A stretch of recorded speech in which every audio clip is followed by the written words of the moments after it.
दीपावली का त्योहार करीब है। इस दौरान मिठाइयों और पकवानों के लिए घी की डिमांड बढ़ जाती है और इसी का फायदा उठाते हुए मिलावटखोर मिलावटी घी का कारोबार भी बढ़ने लगता है। मिलावटी घी को लेकर आज तक की मुहिम लगातार जारी है। हमारे संवाददाता अमित भारद्वाज घी की जांच की प्रक्रिया समझने के लिए खुर्जा में घी बनाने वाली फैक्ट्री जा पहुंचे और किस तरह से वहां जानकारी है आपको हम दिखाएंगे विस्तार से।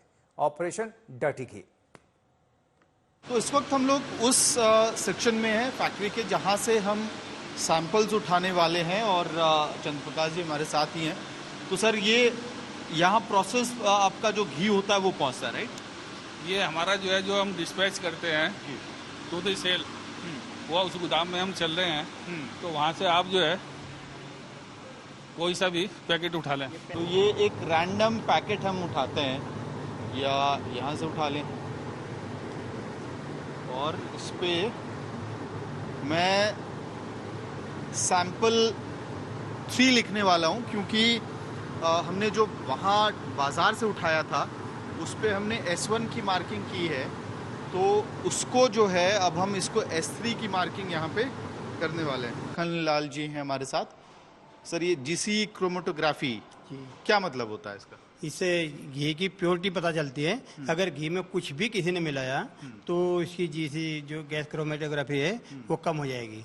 जैसे पहले हम घी की आरएम टेस्ट करते थे, आरएम टेस्ट भी घी का प्योरिटी के लिए ही था। अगर उसमें कुछ ही मिलाते थे तो उसकी आरएम वैल्यू कम हो जाती थी। मैं इस वक्त आपके लिए 2-3 कुछ सैंपल्स लेके आया हूँ, ये मैं आपको हैंडओवर कर रहा हूँ। इसमें S1 है जो हमने बाजार से आपका मधुसूदन उठाया, एक और सैंपल है और उसके साथ S3 जो मैंने आपके सामने रैंडमली वेयर हाउस से उठाया और कुछ मिठाइयाँ हैं। तो वो लैब की तरफ हम चलते हैं और मैं चाहूँगा कि फिर वो स्वॉब्स में हम उसी तरह से मार्किंग करें जैसे मैंने मार्किंग की है इन पैकेट्स पे।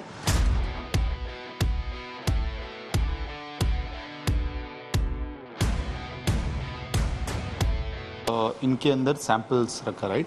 तो हमने जो 2 सैंपल इस वक्त लिए हैं वो S1 और S3 के 2 सैंपल्स हैं। इस वक्त क्या हो रहा है? सबसे पहले हम सैंपल को मेल्ट कर लेते हैं, जो ट्रांसपेरेंट हो जाए मेल्ट, क्योंकि हम सैंपल को फिल्टर के थ्रू सोडियम सल्फेट केमिकल के थ्रू इसको फिल्टर करते हैं। सोडियम सल्फेट इसके अंदर का मॉइस्चर ख़त्म करता है। तो उसको मॉइस्चर को ख़त्म करने के बाद हम इसको फिल्टर करने के बाद हमारा एक केमिकल है हेक्सेन, उसके अंदर हम इसको मिक्स करते हैं। मिक्स करने के बाद फिर हम मशीन पर लगाते हैं।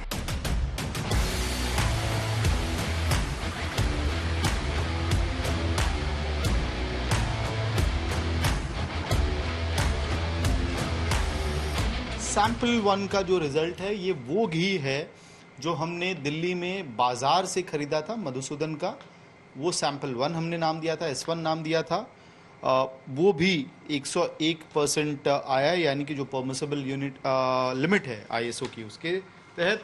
और ये सैंपल 3 जो मैंने रैंडमली यहाँ पे उठाया था, इन्हीं के वेयर हाउस से उठाया था जहाँ पे कूलिंग का प्रोसेस चलता है, तो उसकी जो रिजल्ट आया, जीसी रिजल्ट आया है वो 102 है, यानी कि परमिसिबल लिमिट 95 to 104 है और इसमें 102 आया है। तो कुल मिला के मधुसूदन के केस में हमने जब सैंपल उठाया तो ये हुआ है कि बाजार से उठाया गया सैंपल और जो इनके वेयर हाउस से उठाया गया, फॉर्चुनेटली वो दोनों सही है, सेम है। सैंपल मधुसूदन का उठाया था बाजार से, तो इसलिए हमने सोचा कि उनके ही लैब में आके दोनों सैंपल्स को टेस्ट कर लिया जाए। इससे 2 चीज़ों का पता चलता, एक तो जो बाजार में प्रोडक्ट जा रहा है क्या उसमें गड़बड़ी हो रही है, और दूसरी जो ये दावा करते हैं शुद्धता का, वो तो मशीन से फिलहाल दोनों सैंपल्स के लिए निकला है जो कि सही है।